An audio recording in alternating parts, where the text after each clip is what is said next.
Salut, c'est Tanguy. Aujourd'hui je vous parle d'un poisson superbe, magnifique, hyper populaire dans nos foyers, mais qui malheureusement la plupart du temps, il prend super cher.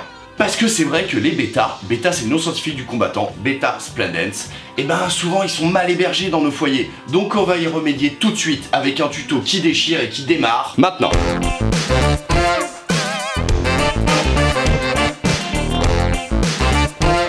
À la base, ton combattant il est originaire d'Asie. Et principalement d'Asie du Sud-Est. Et il vit où en Asie du Sud-Est? Il vit soit dans les rizières, soit dans les bras calmes de rivières. Et dans la nature, ton combattant il ressemble pas au poisson que tu vas trouver dans l'animalerie, il ressemble à ça. Nageoire plus courte, couleur moins vive, parce que t'imagines, s'il avait des couleurs aussi vives qu'à l'animalerie, dans la rivière, hop, il se fera attraper tout de suite. Eh ouais. Et avec l'élevage et des centaines d'années de sélection par l'homme, aujourd'hui les combattants qu'on trouve à vendre, ils ont plus un look de mannequin que de combattants. Alors qu'à la base, ce sont de vrais guerriers, nageoires courtes et puissantes, les hommes parient dessus depuis des siècles. Les mâles, ils peuvent pas se blairer, ils s'affrontent jusqu'à ce que mort s'en suive. Donc je t'aurais prévenu, chez les combattants mâles, 1 + 1 égale 1. Ton combattant, et peu importe ce qu'on t'a dit avant, c'est de la merde. Il a le droit. Mais surtout, il a besoin d'une installation correcte pour les 3 années que représente sa vie. Parce que dans le verre, c'est la mort au bout d'un mois. Un petit aquarium de 20 litres, chauffé et filtré, il sera parfait pour loger ton combattant. Par contre, je te préviens, tout ce qui est casier à bêta, mini bêta kit, boule à bêta qui fait 2 litres, on oublie, c'est de la daube, on les dégage. Je vous invite donc à regarder tout de suite ma vidéo sur monter un aquarium tropical. T'as raison Azot, on l'a jamais tourné ce tuto là. Monter un aquarium tropical, j'ai phasé, j'ai raconté que de la merde j'ai raconté. Pour loger ce petit combattant, il faut monter un petit aquarium, et ça c'est facile, voilà la liste de matos dont tu as besoin. Un petit aquarium de 20 litres, un éclairage qui va avec cet aquarium de 20 litres, un filtre, un chauffage, de la déco, des pierres, des racines, du substrat pour mettre dans le fond pour que les plantes s'enracinent, et évidemment des plantes. Qu'est-ce qui manque? Il manque l'eau, et l'eau elle vient d'où? 3 solutions. Soit elle vient de ton animalerie, t'as acheté de l'eau osmosée, soit elle vient de ton robinet mais tu l'as laissé reposer 24 heures avec un produit spécial, soit elle vient de ton supermarché et t'as acheté de l'eau à bouteille. Et pour ça, il y a plein de marques, mais tu privilégies de l'eau de source. Perso, j'utilise toujours soit de la cristalline, soit de la Volvic. Ça c'est fait, placement de produit gratos. Les gars, vous pouvez me dire merci. Allez, c'est parti, je vais vous monter l'aquarium et on va s'arrêter de temps en temps si j'ai des trucs à vous expliquer. On commence par le substrat.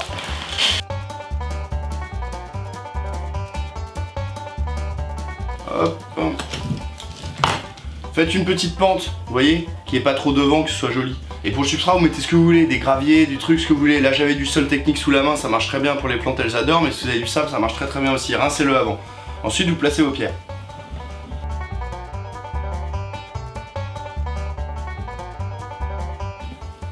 Le but c'est de faire quelque chose qui vous plaît, Là je vous montre une déco, vous faites ce que vous voulez. Le but c'est que ce soit aérien, que ce soit un peu naturel et que ce soit cool, Mais évidemment vous faites exactement comme vous en avez envie, avec les matériaux que vous avez envie. Il faut juste que ce soit compatible avec les aquariums.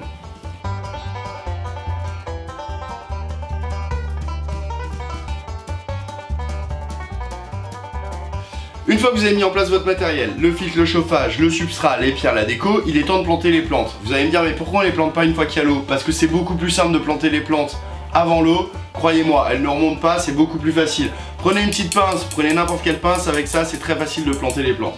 Les plantes, à chaque fois, vous allez les acheter, elles ont des petits pots. Alors vous enlevez le petit pot, vous voyez, hop, vous enlevez la petite mousse qui est là, qui ne sert à rien et qu'on ne veut pas mettre dans l'aquarium. D'accord?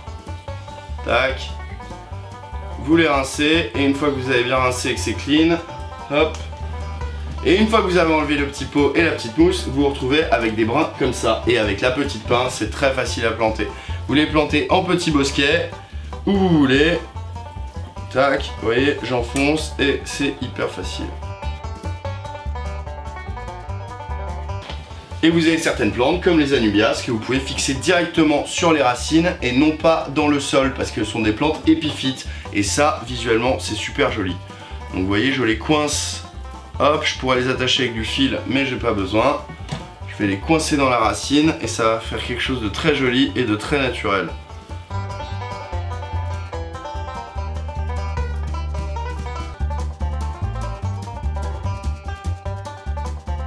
Et maintenant on va ajouter l'eau et pour ça je vais vous donner un petit truc parce que là vu la config que j'ai faite, si je verse l'eau comme ça comme une brute, ça va tout retourner et toutes les plantes vont se décrocher. Donc le petit tuyau de Tango, vous prenez un sac en plastique, vous le déposez sur vos plantes comme ça.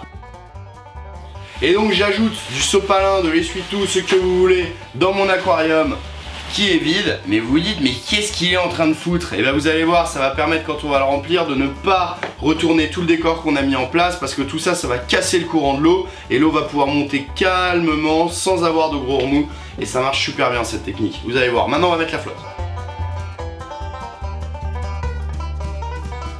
Tes plantes, elles ont besoin de 8 à 10 heures de lumière par jour. Sauf qu'au début, les 3 premiers mois, tu ne vas éclairer que 7 heures pour ne pas avoir d'algues. Pour les plantes, tu as l'embarras du choix. Il y a plein de plantes de disponibles. Tu peux prendre des anubias, des cryptocorynes, des hygrophila, des bacopas. À toi de choisir ce qui te plaît et en fonction des besoins de la plante, si l'aquarium du combattant lui convient, mais normalement, ça devrait rouler.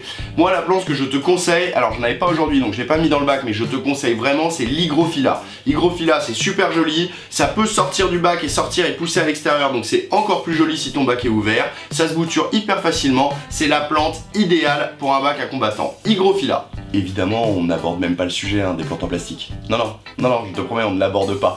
C'est vilain, c'est dégueulasse. Les plantes en plastique, on laisse ça aux autres. Nous, on préfère des petites plantes naturelles. Ça coûte quelques euros. Sur eBay, tu peux acheter des lots énormes de plantes aquatiques pour vraiment pas cher. Donc, tu n'as aucune raison de vouloir mettre de la plante en plastique.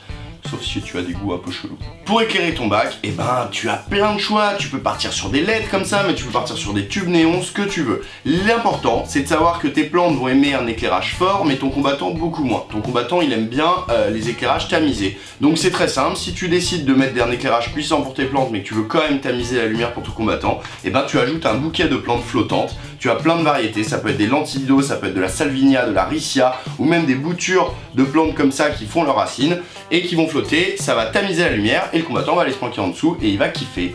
Ici tu as le petit filtre, donc qui va te permettre de filtrer l'eau, et tu as plein de modèles qui vont s'offrir à toi lorsque tu vas choisir. Tu peux choisir soit des fils qui ont des modèles comme ça avec une pompe à eau, donc qui se branchent sur l'électricité, soit des fils qui se branchent sur des pompes à air, qui s'appellent des filtres à exhausteur, comme celui-là. Le filtre à exhausteur c'est un peu moins cher, mais il y a une pompe à air, ça fait du bruit. Ça c'est un petit modèle que j'utilise depuis que je suis gamin qui marche très bien. L'essentiel c'est de placer ton filtre, si c'est une pompe à eau, 1 cm sous la surface, de façon à créer un petit remous à la surface pour pas que ça stagne. Mais dans tous les cas, tu règles le courant au minimum, de façon à ce qu'il y ait très peu de courant dans ton bac, parce que ton combattant n'aime pas le courant, et c'est surtout pas le moment de faire un tsunami. À l'origine, ton combattant il vit en Thaïlande, et pour lui c'est 27 à l'année, donc tu as besoin d'un chauffage. C'est pas une option, tu en as besoin. Un chauffage c'est pas cher, ça vaut une dizaine d'euros sur Amazon. On considère que c'est 1 watt par litre, donc si ton bac fait 20 litres, tu pars sur un chauffage de 20-25 watts. Tu le branches une fois qu'il est dans l'eau et tu le débranches avant de le sortir de l'eau. Et ça roule. Le filtre, je l'ai payé une vingtaine d'euros. Le chauffage, 10 balles. Franchement, juste pour te prouver que je suis pas là pour te ruiner, mais juste pour te filer quoi? Et ben les bons conseils, c'est tout. Ceux que j'utilise moi depuis des années. Que tu partes sur de l'eau osmosée, de l'eau en bouteille ou de l'eau qui a reposé, c'est très bien. Mais il est très important d'ajouter dans ton aquarium une demi-feuille de catappa, que tu renouvelleras de temps en temps. Tu ne connais pas le catappa? En fait, c'est un arbre qui vient d'Inde et qui produit des feuilles qui ont des vertus antifongiques et antiseptiques. Une fois qu'elles seront dans l'eau, elles vont faire du bien à ton poisson, et je ne connais pas un seul éleveur en Thaïlande qui n'utilise pas de catappa pour ses combattants. Et en plus, franchement, c'est hyper facile à trouver sur le net. Mais est-ce qu'on doit changer toute l'eau de l'aquarium tout le temps? Non, jamais. On change 1/3 2 fois par mois. Ça suffit largement, surtout pour un combattant. Pour changer, c'est plutôt simple. Tu t'équipes d'un petit siphon que tu achètes soit en magasin d'aquariophilie, soit sur le net, soit même en magasin de bricolage. Ça, c'est fait pour l'essence à la base. Et avec ça, c'est super facile. Ça dans l'aquarium, le tuyau dans un seau et hop, on vide l'eau. On remet de l'eau neuve, de bonne qualité évidemment, et on fait attention que l'eau qu'on remet soit à la bonne température. Parce que si elle était trop froide, ça fera un petit choc thermique à ton poisson. Donc si on considère que l'eau, là, mon dieu, elle est trop froide, comment je vais la réchauffer? Bah c'est tout con, tu la mets au bain-marie dans l'évier, tu fais couler de l'eau tiède, tu fais tremper ton eau dans un seau ou dans une bouteille au bain-marie, jusqu'à ce que les températures s'équilibrent, et une fois que c'est bon, hop, tu remets dans ton aquarium, tu ranges tes appareils, et là, ton poisson, il est en kiff total. D'ailleurs, si t'as envie de savoir d'où vient ton combattant avant d'arriver là où tu l'as acheté en animalerie, et ben va voir ma vidéo sur les vlogs en Thaïlande, sur les fermes de poissons, à mon avis tu vas halluciner. Ce petit bac, l'idéal c'est de le laisser tourner 3 semaines avant de mettre le moins de poissons. Ça va permettre au cycle de l'azote de s'effectuer et ça va surtout éviter que ton poisson il claque d'un gros pic de nitrite. Si tu es trop impatient et que tu n'as pas envie d'attendre 3 semaines, eh bien écoute, tu ne pars pas du magasin sans avoir acheté une grosse dose de bactéries. Ces bactéries, elles existent sous forme liquide, sous forme de gélules, sous forme de fioles, et elles vont permettre d'accélérer le cycle pour mettre en place l'équilibre biologique de ton aquarium. Tu vas pouvoir installer ton poisson, il faut le nourrir très peu la première semaine, hein, juste de quoi le substanter, mais vraiment. Hein. Et comme ça, grâce aux bactéries, eh ben, tu risques moins d'avoir un pic de nitrite et normalement ça devrait bien se passer. Je t'ai dit normalement, hein. L'idéal c'est d'attendre 3 semaines. Si tu veux pas, tu mets ça, mais je ne te garantis pas que ça marche. C'est mieux, mais c'est pas top. Pour la bouffe, le combattant, eh ben, si tu veux vraiment le faire rêver, c'est nourriture vivante. Comme ça, Artemia au verre de vase, tu peux les acheter en animalerie sous blister, mais attention, ça se conserve pas super bien dans le temps, donc ça reste une friandise. Et pour la nourriture de tous les jours, eh ben, les fabricants ils ont prévu le truc, t'inquiète, hein, ils nous proposent un choix immense de nourriture. Des paillettes, des granulés, des vers séchés, du zooplancton frais sous blister. Aujourd'hui, l'alimentation pour poissons a une offre incroyable. Donc, l'essentiel, c'est de le nourrir peu, non pas parce que tu ne l'aimes pas, mais parce que c'est bien pour lui, qu'il puisse tout consommer dans la minute. Si jamais tu vois qu'il y a des petits déchets de nourriture qui tombent et qui vont se mettre au fond alors qu'il a déjà mangé, c'est que tu nourris trop, et là la pollution arrive, le crash, l'enfer, la fin de l'aquarium et la mort du poisson. Donc pour éviter tout ça, on nourrit très peu, et tout ce qu'on lui donne à manger, il le mange dans la minute. Tout propriétaire de combattant se doit d'avoir au congèle une plaque de verre de vase congelé. Ça coûte 2 € et ça c'est un vrai kiff pour lui. Tu lui coupes un petit bout du cube, tu le fais dégeler dans l'épuisette sous l'eau tiède, sous l'eau, clac clac clac, et tu lui mets dans l'aquarium et tu vas voir à ce moment-là, fiesta direct pour le combattant. Quand vous rentrez de l'animalerie, vous avez votre poisson dans un petit sac et le but ce n'est pas de le jeter directement dans l'aquarium. On doit faire ce qu'on appelle l'acclimatation, c'est-à-dire de prendre le temps parce que le poisson s'adapte aux nouveaux paramètres de son eau. Comment ça marche? Très simple. On rentre chez soi, on ouvre la poche déjà, clac, pour enlever l'air qui est comprimé, pour renouveler l'air. On ouvre la poche, on la met sur le côté, comme ça on peut mettre une petite pince à linge, vous voyez, pour pas que ça coule, parce qu'une fois qu'on a crevé le sac, bah, il flotte plus. On va laisser un quart d'heure, 20 minutes, de façon à ce que les températures à l'intérieur du sac s'équilibrent avec la température de l'aquarium. Et au bout de 20 minutes, on va prendre un petit gobelet, comme ça, on va prendre un petit peu d'eau, alors je vais pas vous dire un décilitre exactement, on va prendre un petit peu d'eau, et petit à petit, toutes les 5 minutes, on va remplir comme ça, progressivement. En gros, l'acclimatation en tout va prendre 3 quarts d'heure, 1 heure, vous voyez. Donc toutes les 5-10 minutes, je vais remplir un petit peu d'eau comme ça, pour que maintenant que les températures sont équilibrées, soit les paramètres chimiques de l'eau qui s'équilibrent. Et au bout d'une heure, quand mon poisson a l'air bien, qu'il est bien, que l'eau a été mélangée, je vais prendre une petite épuisette, je vais aller chercher mon poisson dans le sac, vous voyez, clac clac clac clac clac, et délicatement, je vais pouvoir le verser dans sa nouvelle demeure. Pourquoi est-ce qu'il verse pas l'eau directement du sac dans l'aquarium? Et ben en fait c'est parce que l'eau elle vient de l'animalerie et moi j'ai aucune confiance dans l'eau de l'animalerie, donc j'ai pas envie de mettre de l'eau peut-être pourrie dans mon aquarium. Donc je préfère aller le chercher à l'épuisette et le mettre dedans. Et vous voyez, le poisson il s'en porte pas plus mal. Hein? Donc on l'acclimate avec la lumière éteinte pour lui baisser son quota de stress. Mais par contre, une fois qu'il est dans l'aquarium comme ça et qu'il se balade, et ben écoutez, on peut rallumer et la lumière fut pour pouvoir l'admirer. Au fait, on n'a même pas dit où est-ce qu'on plaçait l'aquarium. Et ben en fait c'est très simple, tu vas pas le mettre dans l'entrée par terre, hein, tu vas le mettre dans un endroit sombre chez toi où il ne prend pas le soleil via les fenêtres, sinon c'est blindé d'algues. Donc un coin sombre, tranquille. Et on évite la cuisine, pourquoi? Parce que les vapeurs de cuisine, ça peut interagir avec les paramètres de ta flotte et ça peut faire claquer ton poisson. Donc la cuisine, on évite. Voilà, salon, chambre, c'est parfait. Dans un coin sombre, allez, cherche une place, regarde, là, c'est bien là, regarde, je te dis, c'est bien là. Aujourd'hui, sur le marché des combattants, il existe une multitude de formes proposées, avec des noms souvent à coucher dehors, les Crowntail, les Half Moon, tout ça désigne des formes physiques de nageoires ou de corps. Mais tout ça sont des bêtas splendens. Il existe aussi beaucoup d'espèces de bêtas qui ont des formes sauvages, comme les bêta imbellis, le bêta smaragdina, qui sont vraiment eux pour le coup mes préférés, et qui sont souvent moins tape à l'œil, mais qui restent des poissons magnifiques avec un comportement super intéressant. C'est plus galère à trouver les bêtas sauvages, je te le dis tout de suite, mais rien n'est impossible. Quand on cherche, on trouve. Ouais. Si tu as envie d'aller plus loin avec ton bêta, dans l'élevage, hein, dans l'élevage évidemment, et ben tu peux le reproduire par exemple. Alors c'est un peu plus complexe, on va pas s'arrêter là-dessus aujourd'hui, mais c'est un super truc, les mâles font des nids de bulles, enfin c'est vraiment génial. Donc je t'invite à grave te renseigner sur la reproduction des bêtas et à mettre toutes les chances de ton côté pour que ça marche, et ça peut marcher. Je te laisse avec une vidéo que j'ai tournée il y a quelques semaines chez moi avec un couple de bêta smaragdina, qui sont des bêtas sauvages cambodgiens. J'ai eu la chance il y a quelques semaines d'avoir un accouplement et une ponte de bêta smaragdina et j'ai pu dégainer mon téléphone pour vous filmer ça, et franchement ce sont des très jolies images. Regarde, c'est des bêtas sauvages cambodgiens, bêta smaragdina, c'est cadeau, c'est National Geo Tango. Bim!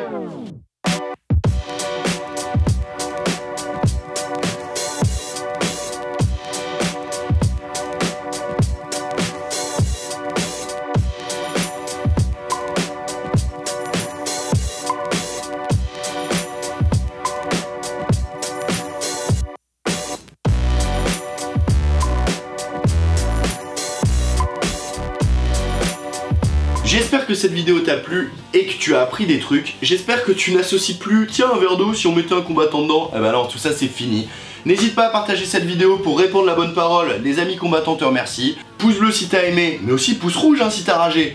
N'hésite pas à me suivre sur Insta, je te mets des photos de bestioles quasiment tous les jours. On se retrouve très vite sur Toupette. Et attends, putain merde, t'as oublié un truc, c'est quoi? Ah mais oui, regarde, t'as oublié de cliquer là. Tu t'abonnes, c'était pas fait, tu t'abonnes, regarde là, clique. À très vite. Ciao. Mais comment j'ai pu oublier de te dire ça, que le combattant est un anabantidé? Tu sais, ce sont des poissons qui possèdent un labyrinthe pour respirer. Le labyrinthe, ça leur permet de respirer à la surface de l'eau, l'oxygène présent dans l'air et non dans l'eau. C'est pour ça qu'il vit dans des rizières, dans des milieux pauvres en oxygène. Ah, je pouvais pas dormir, je me suis relevé juste pour ajouter ça dans mon tuto parce que j'avais oublié, je pouvais pas dormir. A plus. Putain, j'avais oublié de le caler quoi, anabantidé, le mec je ne connais que ça quoi.